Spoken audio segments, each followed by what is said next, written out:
안녕하십니까, 자TV 최일수입니다. 6월 21일 일요일 네팔 상황 전해드리는 시간입니다. 오늘도 역시 세 가지 소식을 준비했는데요. 첫 번째는 코로나 브리핑 해드리고요. 두 번째 소식은 지금 현재 이 코로나 상태에서 병원 폐기물 문제가 좀 대두되고 있습니다. 병원 폐기물 문제를 좀 이야기하고요. 그리고 세 번째는 포카라를 갈 때 그 가는 도로가 있습니다. 그 도로 풍경이 많이 지금 그 코로나 상황에서 많이 바뀌었는데요. 어떠한 것들이 바뀌었는지 그 기사가 나온 게 있어서 그 카트만두에서 포카라 가는 고속도로 풍경을 스케치한 기사를 소개해드리도록 하겠습니다. 오늘 아침에 제가 지난번에 그 오토바이 보험을 제가 맡기고 왔다고 했잖아요. 그래서 오늘 찾으러 갔다 왔어요. 그 수얀부 나트 쪽에 세금 내고 보험을 하는 데가 있는데 오늘 갔더니 오늘은 사람이 더 많아요. 더 많은 사람이 줄을 빽빽하게 서가지고 아유, 비가 오는데도 아주 사람들이 엄청 많더라고요. 그래서 오늘 좀 방송 업로드가 늦었습니다. 네, 6월 21일 코로나 브리핑 시작하겠습니다. 총 확진자 9,000명 넘었습니다. 6월 21일 일요일 날 421명이 늘어서요 9,026명이 됐습니다. 그리고 무스탕에서 새로 확진자가 발생했습니다. 그래서 지금 남은 주는 안전한 주는 2개 남았어요. 러스와하고 오컬둔가 2개 남았습니다. 그리고 참고적으로 한국은 6월 21일 날 48명 났어요. 신규가 48명이고 네팔은 421명, 거의 뭐 10배 가까이 되는 거고요. 누적도 한국은 12,421명이고요. 네팔은 9,026명. 이제 한 3,400명 차이 나네요. 한국보다 한 3,400명 지금 현재 네팔이 적고요. 뭐 지금 조만간 네팔이 지금 확진이 많기 때문에 한국과 비슷해질 거라고 생각을 하고요. 그리고 퇴원자요, 완치자는 194명이 더 나왔습니다. 194명이 더 나와서요 지금 현재 완치자는 1,772명입니다. 확진자가 9,000명이면은 완치자가 빨리 한 4,500 정도 돼야 되는데 50%를 넘어서야 되는데 지금 아직 멀었네요. 그리고 사망자 1명 더 나왔습니다. 굴미 디스트릭트에서 나왔고요. 그 69세 남성이고 지난 6월 9일인가요? 인도에 치료 때문에 갔다가 돌아와서 병원에 있다가 집에서 죽었다고 하네요. 좀 안타깝고요. 그래서 1명이 추가돼서 지금 23명의 사망자를 기록하고 있습니다. 집중치료 인원은요 226명 늘었습니다. 그래서 7,231명이 됐고요. 격리 중인 인원 빠졌습니다. 7,319명이 빠져서 94,926명이 지금 검역소에서 격리 중입니다. 그리고 PCR 테스트는요 6,000건 또 넘었습니다. 6,008건을 실행해서 17만 5,173건입니다. 네, 6,000건이 넘었는데 그 보건부에서 그 뉴스에 잠깐 단신으로 나왔는데요. PCR 기계를 지금 계속 도입하고 있다고 합니다. 그래서 아마 조만간 제가 계속 주장했던 10,000개를 늘린다고 하는데요.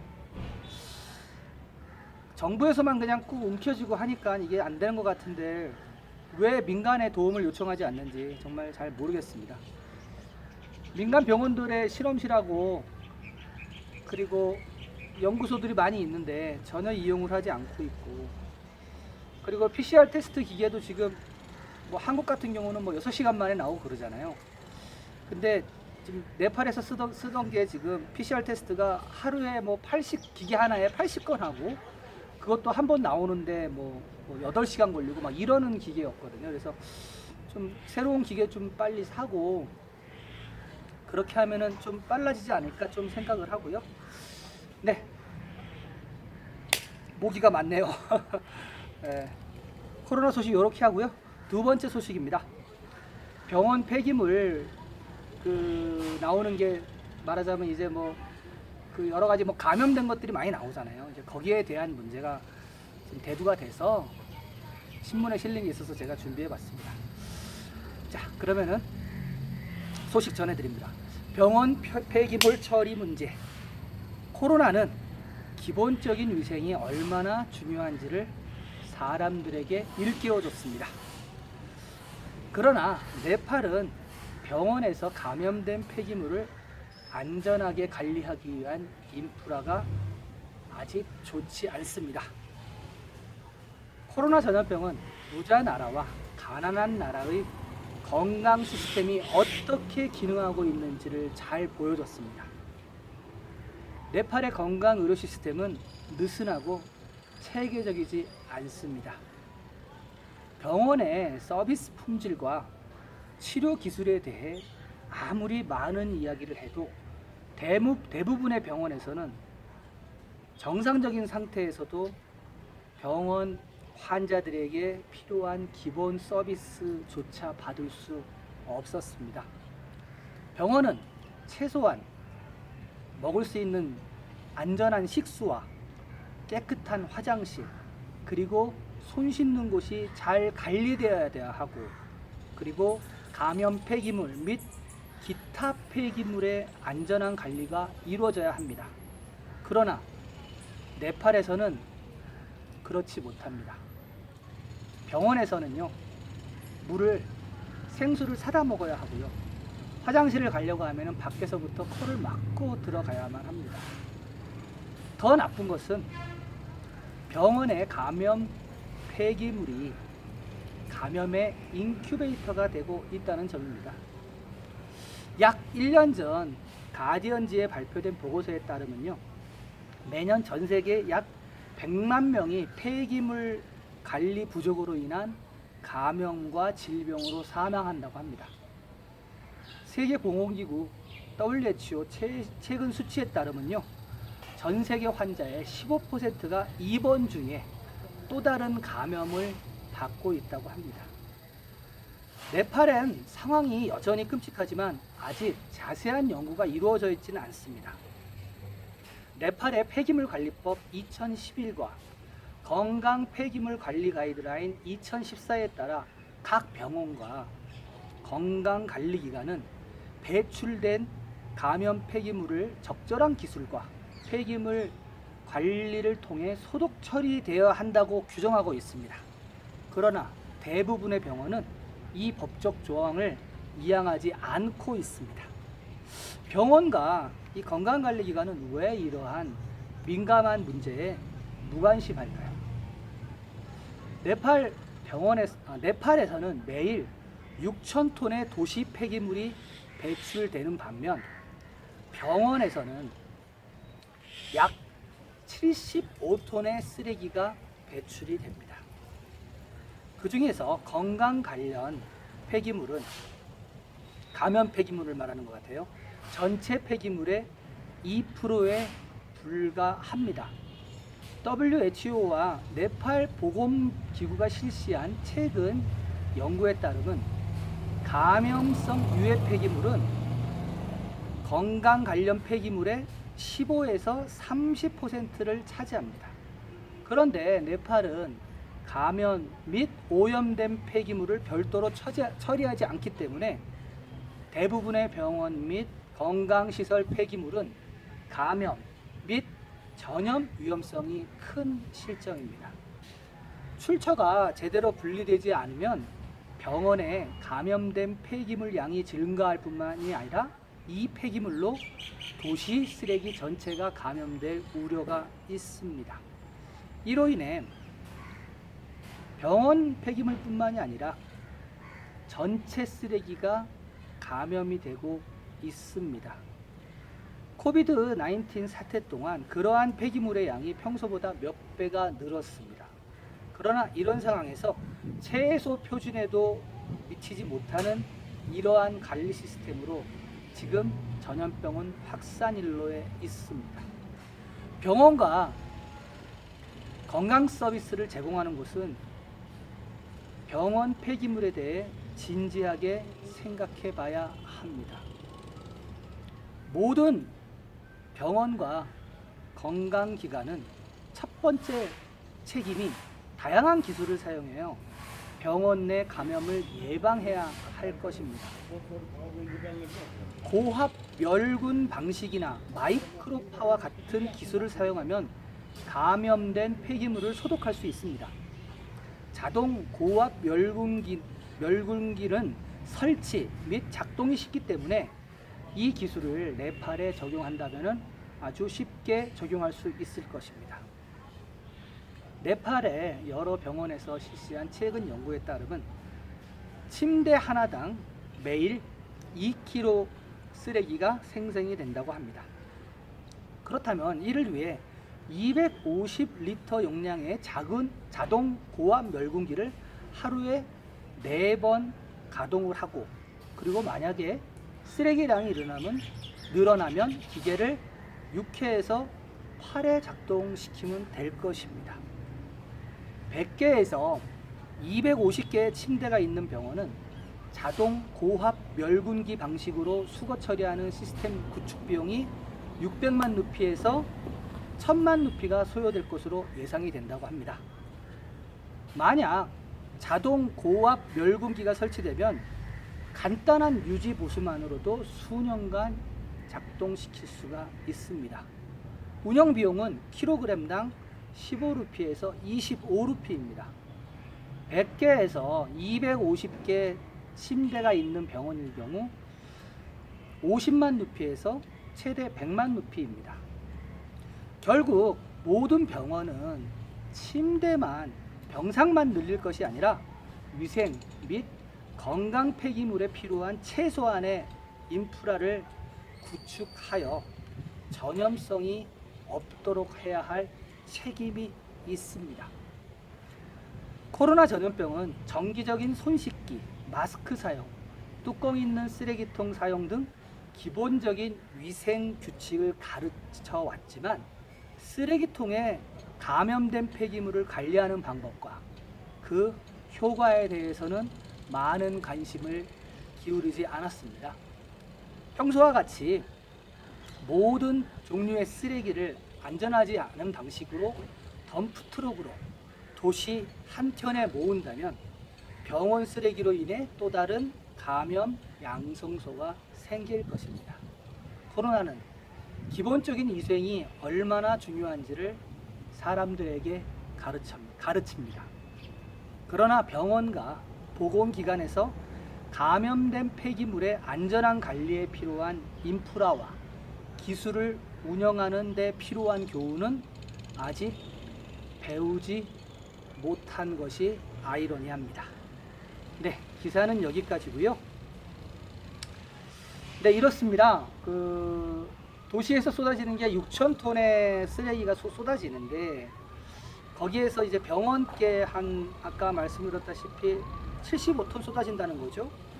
그 중에서 유해 폐기물, 말하자면 감염성 폐기물이 15%에서 30%라는 거예요. 그러니까 75톤에서 15%, 30%니까는 거의 한 2톤 이 정도 되겠네요.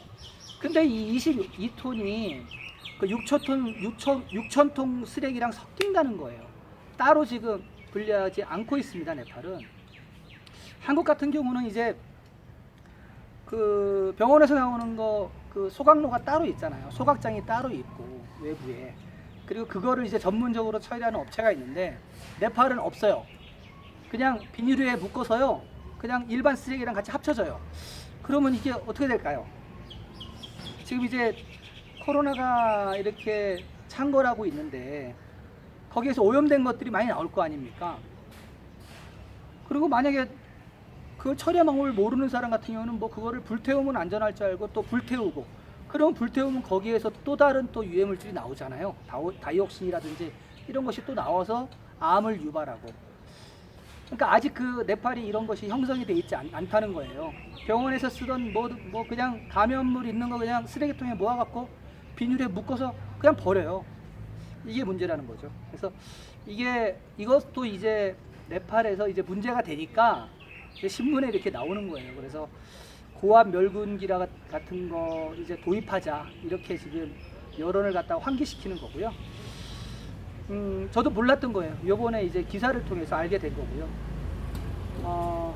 그리고 화장실 같은 경우 네팔 화장실이 정말 냄새가 많이 나요. 숨을 못 쉬어요.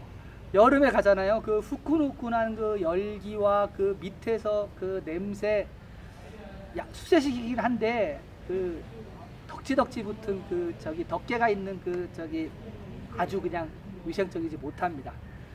화장실 갔다 오면 다시 뭔가가 감염될 것 같은 그런 심정이거든요. 네, 하여튼 두 번째 소식은 이렇게 병원 감염 폐기물 처리 문제에 대한 얘기고요. 뭐 앞으로 뭐 해야 될 게 많습니다, 네팔은. 네, 다음은 세 번째 소식입니다. 카트만두 포카라 고속도로 풍경입니다. 네, 그럼 소개하도록 하겠습니다. 아마도 정상적인 날이었다면 카트만두 포카라 가는 도로변 가게들이 손님을 받으려고 손을 씻고 가세요, 물을 마시고 가세요, 아니면 소변을 눕고 가세요 라고 손님을 불렀을 것입니다. 아직도 생선으로 유명한 말레쿠에 있는 수십 개의 식당도 손님을 끌어들이려고 바빴을 것입니다. 생선 튀김의 매운 냄새도 도로 주변을 따라 퍼졌을 것이고요. 소금과 후추를 잔뜩 친 싱싱한 오이도 트리실리 강을 따라 많은 노점에서 맛보았을 것입니다. 또한 인근 마을에서 가져온 노란색 로컬 바나나도 판매할 수 있었을 것입니다. 사탕수수 밭에서 가까운 마을은 사탕수수 주스와 각종 채소들을 갖고 와서 도로변 임시시장에서 팔았을 것이고요. 그러나 국가봉쇄 기간에는 치토안에서 카트만두로 올 때 보는 도로의 분위기는 사뭇 달랐습니다. 길을 따라 식당과 호텔들은 누군가가 와서 감염을 퍼뜨릴까봐 걱정을 했습니다. 일부 식당과 호텔은 밧줄로 접근을 막고 일부는 폐타이어를 내놓아 주차를 못하게 했고 일부는 헌옷이나 밧줄을 걸어 사람 접근을 막고 울타리를 섰습니다. 낡은 생수병을 밧줄에 매달아 멀리서도 들어올 수 없게 만들었고요. 심지어는 어떤 식당이나 호텔들은 식당 앞에 커다란 돌들을 가져다 놓아 차가 들어올 수 없게 만들었습니다. 이처럼 코로나의 두려움이 도로 풍경을 많이 바꿔 놓았습니다. 코로나 감염에 대한 두려움이 과연 언제 사라질까요? 그리고 예전에 봤던 시장의 풍경은 언제 다시 볼 수 있을까요? 마음에 그런 물음을 하면서 도로변 알림판에 적힌 글씨를 쳐다봅니다. 영어로 고 코로나라고 작성되어 있네요. 코로나가 우리 생활을 너무 많이 바꿔 놓았습니다. 네, 기사는 여기까지고요. 카트만두에서 포카라를 가려면은 투어리스트 버스를 타고 한 6시간에서 7시간 달리거든요.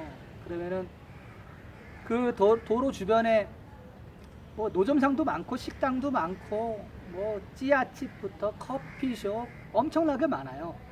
근데 이제 코로나가 이제 시작이 되고 지금 감염 위험성이 크니까 돈보다도 일단은 뭐 감염에 대한 두려움 때문에 그 차들이 주차시키지 못하게 다 거기를 막았다는 거거든요. 그래서 참